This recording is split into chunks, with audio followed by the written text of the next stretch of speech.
परीक्षित शर्मा जी, अधिवक्ता, secretary general international council of jurist. Maharaj ji, यद्यपि एक प्रश्न पहले हो चुका है काफी बार, बट ये सारे एक साथ सुप्रीम कोर्ट के वहाँ अपनी प्रैक्टिस करते हैं, एडवोकेट्स हैं, इसलिए फिर से कर रहा हूँ महाराज जी इनके। महाराज जी, श्री हरिवंश, आपके चरणों में कोटि कोटि प्रणाम। महाराज जी, हम वकालत के पेशे में हैं, अपराधी अपराध करके आता है, उसकी वकालत करना कितना उचित है? क्या ये मार्ग राधा रानी की प्राप्ति में बाधा नहीं बनेगा? नहीं, इसमें ध्यान देना है। हमें भगवान ने जो सेवा दी है, संपूर्ण सृष्टि श्री भगवान की, पहली बात ये स्वीकार है आपको? ये बात आप मानते हैं कि संपूर्ण सृष्टि का कोई ईश्वर है, कोई महान निर्णायक है, कोई है जो इस पूरी प्रकृति को अपने अधीन करके चलाता है, जिसे भगवान कहते हैं, जिसे ईश्वर कहते हैं? आपकी आस्तिकता में बात है, स्वीकार करते हैं? ठीक है। अब उसने आपको ये वकालत की सेवा दी है, हम सब उसके सेवक हैं, अलग अलग सेवा दी। जैसे मुझे सेवा ये दी तो आपको सेवा होती है, सेवा ही है। जैसे पीछे आपके बैठे हुए हैं हमारे राज कर्मचारी, इनको सेवा दी है।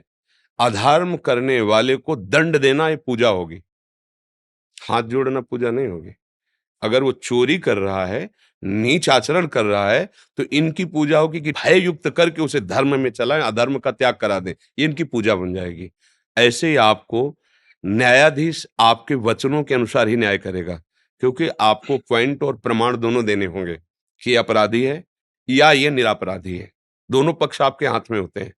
अगर आपको आपके अंदर की प्रेरणा, जो आत्म प्रेरणा कहते हैं, जो भगवत प्रेरणा कहते हैं, वो संबोधन करे कि ये तो अपराधी है, और आपको पॉइंट मिल रहे हैं कि अपराधी है, पर आपको निरपराधी साबित करके उसको बचाने के लिए पैसे दिए जाते हैं, अब आपको सावधान हो जाना है।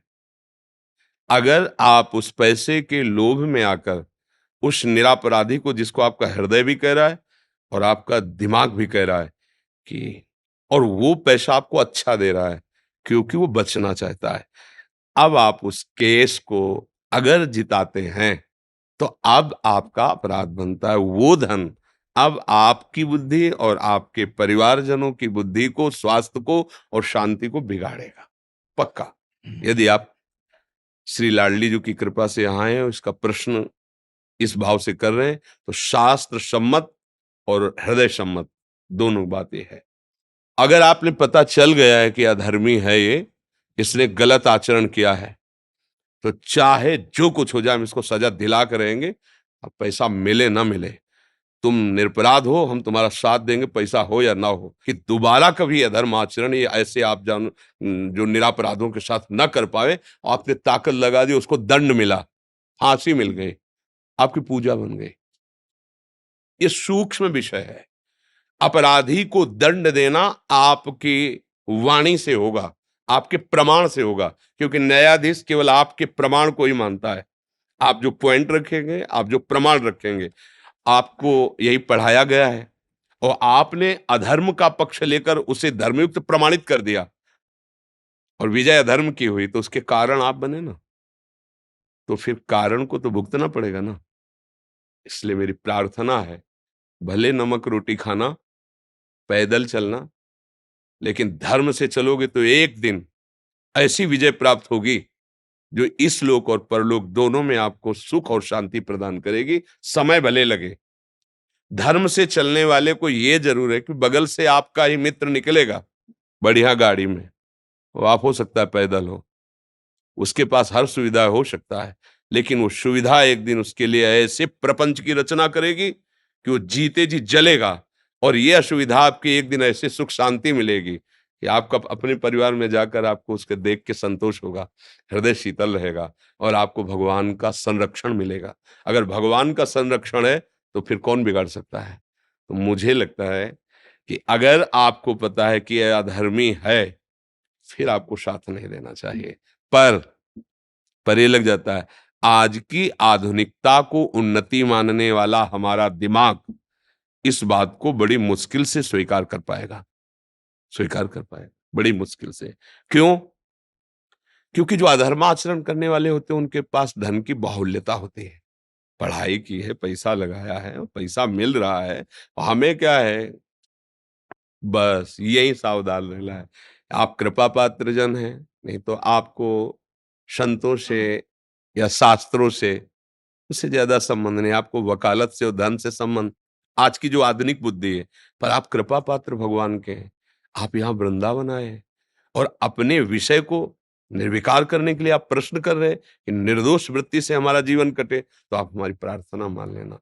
वो पैसा आपका लोक परलोक सब खराब कर देगा। बिल्कुल, आप जिस मार्ग में चल रहे हो, इसमें अगर आप सावधान रहोगे तो ये बहुत बड़ी उपासना बन जाएगी और इसी में आपको भगवत प्राप्ति भी हो जाएगी। आप अपने कर्तव्य का पालन करते हुए नाम जप कीजिए। भगवान का सपोर्ट बहुत बड़ा सपोर्ट होता है, हम लोग जान नहीं पाते। हम लोग धन का सपोर्ट बहुत बड़ा सपोर्ट समझते हैं, लेकिन निश्चित समझिए, करुणानिधान भगवान और सत्य और धर्म, इसका सब कितने दिन का जीवन है? आप बताओ कितने दिन का जीवन है? अपने को अगले सेकंड का निर्णय करने के लिए दिमाग कहा नहीं करता कि हम अगले सेकंड जिएंगे कि नहीं जिएंगे, और हम अधर्म कर ले, पापाचरण कर ले। हो सकता है कोई ऐसा आदमी हो जो एकदम निर्दोष है और आपके वचन से उसको दंड मिल रहा है। अब आपकी हालत क्या करेगा? जो बड़ा न्यायाधीश है, वो देख रहा है कि आप जानते हुए भी धन के लोभ से ऐसा ऐसा, तो मुझे लगता है कि भले आपको धन कम मिले, भले आपकी कुर्सी कमजोर हो, लेकिन आप सत्य से चलोगे तो हमारे भगवान की गोद में बैठने लायक बन जाओगे। और वो जिसको स्वीकार कर लिए, वही त्रिभुवन में विजय को प्राप्त होता है। बस, वो महालक्ष्मी पति हैं, वो करुणा कर दे तो मारा ऐश्वर्य घूमेगा। अधर्म आचरण से आज तक कभी किसी को सुख प्राप्त नहीं हुआ। इसलिए धर्म से चलिएगा, और बड़ी कृपा है आपके ऊपर कि आप सब नवीन अवस्था को और ऐसी ऐसी बुद्धि, जो तार्किक बुद्धि, वकील का मतलब क्या होता है? जो बात को कई तरह से प्रस्तुत कर सके, बहुत फॉरवर्ड, तेज बुद्धि, सामने वाले की बात पकड़कर उसकी बात में अपनी बात रख देना, वजन करके रख देना। वो बात अगर हमारी बात समझ गई ना, वो ही बुद्धि है। वही समझ गई ना, तो बहुत जोर की बुद्धि है, क्योंकि उसको पकड़ना आता है, पॉइंट पकड़ना आता है। आप ये पॉइंट पकड़ लीजिएगा, भगवान आपके साथ रहेंगे और बड़ा मंगल रहेगा। कोई भी ऐसे नशा, ऐसी गंदी बातें अपने जीवन में नहीं रखनी चाहिए, जो हम प्रभु के सामने जाने में सकुचाएँ। समझ गए आप? मैं कुछ कहना चाह रहा था। हाँ, बोल। बस पिछले कई महीनों से आपसे मिलने की इच्छा थी, और बस प्रभु से, राधा रानी से उनका नाम जप करते करते वो कहता था कि आपसे मुलाकात हो जाए, और ये प्रश्न कैसे भी करके ये प्रश्न आपके समक्ष में रख सकूं। मैं हर पल 24 घंटे में सोचता हूं कि 23 घंटे 20 घंटे जब तक भी मेरा मतलब मैं सोता नहीं हूं तो राधा राधा राधा जपता रहता हूं। लेकिन ना चाहते हुए भी बहुत सारे केसेस सामने आते हैं महाराज जी, जिनको हमें करना पड़ता है। तो अब ऐसी स्थिति परिस्थिति में या तो हमें घर परिवार त्याग के वानप्रस्थ की ओर नहीं, ऐसा कैसे, परित्याग करना नहीं, पड़ेगा, ऐसा कैसे कर, या नहीं, फिर काम दूसरा चेंज करना नहीं, नहीं, पड़ेगा। काम भी दूसरा नहीं करना। ऐसा कैसे परिस्थिति आती है कि मुझे करना ही पड़ेगा धर्म? आप हमको अब प्रमाणित करके प्रमाणित बता। ये है, जैसे किसी ने किसी गाड़ी से किसी का एक्सीडेंट कर दिया जी, और वो उसकी मौके पे मौत हो गई है। जी। अब उसकी मौके पे मौत हो गई है तो उसका केस वो हमारे पास लेके आया है। अब उसका केस नहीं लड़ेंगे तो भी हमने अधर्म कर दिया है। नहीं, कोई तो नहीं, नहीं, नहीं, ऐसा नहीं है कि आप अधर्म कर दिया है। जी, नहीं, नहीं, अगर आप जानते हैं कि इसकी असावधानी के कारण, उसके भी 2 पॉइंट हैं। अगर वो जानबूझ करके उन्मत्त होकर के ठोक रहा है, तो वो विशेष अपराधी है, और अनजाने में अचानक हो जाता है ऐसा, तो उसको, वो तो गया ही, अब आप उसको बचा लीजिए। उसको आप अच्छी तरह समझिए। मतलब ऐसा नहीं कि आप जैसे बोले ना कि या तो ये अवहेलना हो जाएगी, अपनी बुद्धि की अवहेलना हो जाएगी। नहीं, अब हमने देखा वो तो गया।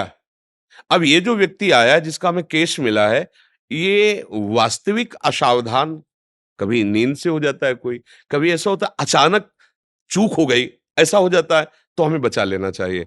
और जब ये कि को उसका उद्देश्य ही था ठोकना, तो तुमने उधर ठोका, अब हमारी समझ में आ गया तो हम तुमको इसकी सजा दिलाएंगे। बात समझ रहे ना? आपकी बुद्धि बहुत फॉरवर्ड है, आप उसको प्रयोग कीजिए। ऐसा नहीं कि कोई आपको फंसा सकता है। अगर हमें समझ में, वो तो गया और आपसे चूक हो गई, वो कहता मेरे से। वकील एक तरह से अपना हृदय हो जाता है उस समय जब हम केस सामने रखते हैं, कि हमको अपनी साफ साफ बात पूरी कह देनी चाहिए। तो जो लोग छल कपटी और ड्रामेबाज होते हैं ना, वो नेत्र से समझ में आ जाते हैं, तो उनका विशेष पैसे पर होगा जोर, ध्यान देना। वो आपको विशेष पैसे पर प्रभावित करेंगे, और जिस आदमी से चूक हो गई, उसके वचन में, उसकी चेष्टा में दैन्यता होगी, बचा लीजिए, मैं नहीं चाहता था, अचानक ऐसी घटना हो गई, अब वो तो गया, अब इसको बचा लीजिए, आगे से गलती ना करे और सावधानी से बचा लीजिए और उसका पक्ष लीजिए, तो अधर्म कैसे हो जाएगा। और जब हम जान रहे हैं कि पहले ही हमको कह रहे हैं जितना पैसा लगेगा हम लगाएंगे, तो ऐसा क्यों बोल रहा है? इसका मतलब है इसमें कुछ गलती है। अब अगर गलती है तो हम केस नहीं लेंगे। बात है इसमें समझना है। ऐसा नहीं कि विश्व में ऐसे केस आते ही नहीं है कि अगर हम धर्म से चलेंगे तो केस ही नहीं मिलेंगे। ऐसा नहीं है, ऐसा नहीं, मतलब अगर ऐसी बात आप अपने मन में रखेंगे तो फिर निराशा जागृत हो जाएगी। हम निराश नहीं होने देंगे। हम निराश नहीं होंगे अपने ना मन को ना बुद्धि को। ऐसा नहीं है कि धर्म का क्षेत्र है ही नहीं। कभी-कभी ऐसी घटना हो जाती है कि जिस जो अपराधी है वास्तविक अपराध किया है, लेकिन वो ना कभी आगे अपराध करना चाहता, ना पीछे कभी अपराध किया है। ऐसी भी है। संयोगवशात ऐसा अपराध हो गया है और आपकी समझ में बात आ गई है, आप उसको बचा लीजिए। वो आगे से अपराध नहीं करेगा। ऐसे भी है, हो गया, पक्का हो गया है, पर हमारी इच्छा नहीं थी, ना पीछे कभी किया है। अगर इस बार बचा लीजिए तो आगे भी कभी नहीं करेंगे, तो बचा लेना चाहिए। क्योंकि उससे गलती पहली बार हुई और जिनका व्यापार है गलती करना, वो हाँ, वो तो अपने आप आपको पता चले, उनकी पहली शर्त होगी पैसा। ध्यान देना, जो विशेष अपराधी होते हैं, जिनका केवल व्यसन ही होता है यही, तो उनकी बात होगी पहले आपके सामने ये शर्त रखी जाएगी, आप जितना चाहें। बस वहाँ समझ लीजिए कि अब यहाँ ये आता जानकारी है महाराज जी, हाँ, बस लेकिन उसको हम ठुकरा ही देते हैं, हाँ, बस उसको हम ठुकरा ही देते हैं। जी। महाराज जी, जैसे मैं नाम जप करता हूँ तो उसके बाद मैं विचलित रहता हूँ, बहुत ज़्यादा विचलित रहता हूँ मैं, 2-2 3-3 घंटे तक, 4-4 घंटे तक। मेरा जो कंट्रोल नहीं रहता दिमाग बिल्कुल भी। देखो इसको बात समझना होगा, नाम एक तेजाब है। वो जब मन में जाता है तो उसकी वासनाओं को भस्म करता है। मन की जो ताकत है हमें परास्त करने की, वो है वासना। वो वासना के द्वारा हमको अधीन किए हुए है और जब नाम जाएगा तो वासना को भस्म करता है। तो एक जलन पैदा होती है, जितनी गंदगी होती है वो सामने आती है। भजन ना करने पर तुम्हें उतनी गंदगी नहीं लगेगी और जहां भजन आपने शुरू किया तो आपके गंदे विचार, गंदे आचरण जितना जमा वो सब सामने आना शुरू हुआ। वो आपको परास्त करने की चेष्टा कर रहा है, आपको हटना नहीं है। यही नाम उसको भस्म कर, आपको विचलित नहीं होना, थोड़ा समझना है। जैसे 1 लाख मैसेज किसी ने हमको किए हैं उसी नंबर से और हम डिलीट शुरू करें एक-एक, तो हमें 1 लाख बार वही व्यक्ति का मैसेज दिखाई देगा। अब हम लगेंगे कि क्या हम इतने आधा घंटा से डिलीट करें, अभी तक डिलीट ही नहीं हुआ क्या? ऐसे ही असंख्यों बार हमसे अपराध हुए हैं। काम से, क्रोध से, लोभ से, मोह से, जिनको कोई नहीं जानता, भगवान जानते हैं और वो सब हमारे मन में भरे हुए हैं। और जब हम नाम जब शुरू करते हैं, मान लो काम वृत्ति वही आई, नाम ने नष्ट किया, फिर वही काम वृत्ति आई, नष्ट। मुझे लगता है ये कब नष्ट होगी?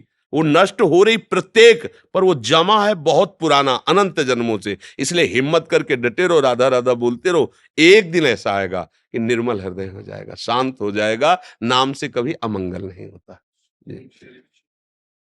देखो भाई, लाला कुछ कहना चाहता है, क्या कहना चाहते बेटा? आपने जैसे बोला कि जब कोई पैसा देता है तो नहीं करना चाहिए, जैसे कि वो ब्लैकमेल भी करता है कि आपको मार देंगे, तो फिर क्या करना चाहिए? भगवान उसके रक्षक होते हैं बच्चा, भगवान उसकी रक्षा करते हैं। हम आपके इस प्रश्न का बहुत आदर करते हैं और भगवान की बड़ी कृपा है कि आपने बड़ी सूक्ष्मता से बात पकड़ी। उसकी रक्षा भगवान करो सदा तिनके रखवारी, जिम बालक राखे महतारी। और जब भगवान रक्षा करते तो कोई पैदा नहीं हुआ त्रिभुवन में कि मार सके। पक्की बात समझ लेना, त्रिभुवन में कोई पैदा नहीं हुआ। हम कई बार वो घटना सुनाते हैं, हमारे एक मित्र महात्मा थे जो मौन रहते थे और गंगा की परिक्रमा करते थे। तो शाम का समय था, वो गंगा जी के किनारे भ्रमण और मौन रहते थे।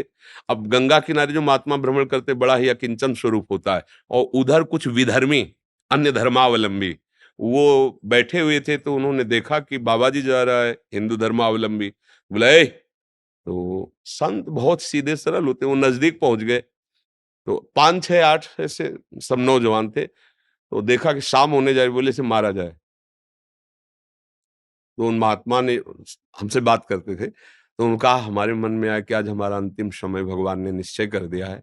आंख मूंदा और बस नाम जप करने लगे कि अब ये लोग मारेंगे। अब जो संध्या का समय है, गंगा किनारा है, तो मौज ली जाए, इसको मारा जाए। अब गाली देना और ऐसा। बोले हमने आंख मूंदी, बस निश्चय किया अब हमारा अंतिम समय। उनमें से एक बोला मार के दिखाओ तुम। देखो देखो वो मालिक बैठा है, उसने कहा मार के दिखाओ तुम। इसने क्या अपराध किया भाई, क्या बोला है इसने, तुम ऐसे कैसे मार दोगे? बोले तुम्हारे रिश्तेदार लगता है। आपस में थप्पड़ चलने लगे, महात्मा निकल गए, कोई नहीं, कुछ नहीं हुआ। वो कौन था बीच में जो टोक दिया? भगवान टोकते हैं। यदि आपका पूर्व का पाप है और समय समाप्त हो चुका है तो मारे न मारे, आपका समय समाप्त हो चुका है। और यदि नहीं तो आप खुला चले जाओ, कोई मार ही नहीं सकता, पक्का समझ लो। भगवान रक्षक है, बिल्कुल उसे नहीं मारते। भगवान रक्षक है, भगवान रक्षा करते हैं तो कैसे कैसे तुम्हें बताए, जीवन में हमने खुद देखे हैं कैसे कैसे भगवान रक्षा करते हैं, ऐसे कि केवल भगवान ही रक्षा कर सकते थे, केवल भगवान ही बचा सकते थे। तो दृश्य देखे हमने, भगवान बहुत कृपाल है। इसलिए पहला माला इसको पहनाओ, क्योंकि तुम इतनी एकाग्रता से सुनते रहो, ऐसा पॉइंट निकाला जो ये भी नहीं निकाल पाए। हमें इस बात का सुख है कि आप सब नवीन अवस्था के और सत शास्त्रों की सम्मति से चलना चाहते हैं। ये हमारे ऊपर आप कृपा कर रहे हैं। ये मतलब जैसे ना बेटा दूध पी ले तो माँ दुलार करती कि तूने हम पे कृपा की, तूने दूध पी लिया ला, अब तू स्वस्थ रहेगा, अच्छा रहेगा। ऐसे ही हमारा हृदय प्रसन्न हो जाता है, क्योंकि आप जैसे हमसे किसी ने प्रश्न उसमें किया कि आप विशिष्ट जनों को ही माला क्यों पहनाते हैं, सबको माला पहनाइए। तो पहली बात है, हम किसी से पैसे लेते नहीं हैं।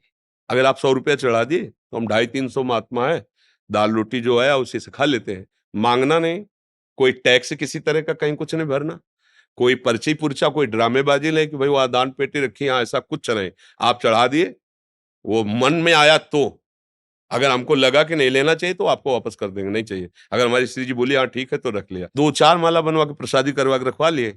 अच्छा, आप अगर प्रसादी पाए और आनंदित हुए तो आप सैकड़ों को बचा लेंगे। तुम्हें माला नहीं पहना, लेकिन तुम्हें जो बचा सकता है उसको हम भागवतिक बुद्धि से श्रद्धावान कर रहे हैं। अगर आप धर्मात्मा हो गए, आप ठीक से चलोगे तो हजारों को बचा सकते हो, इसलिए हम आपको माला पहनाते हैं।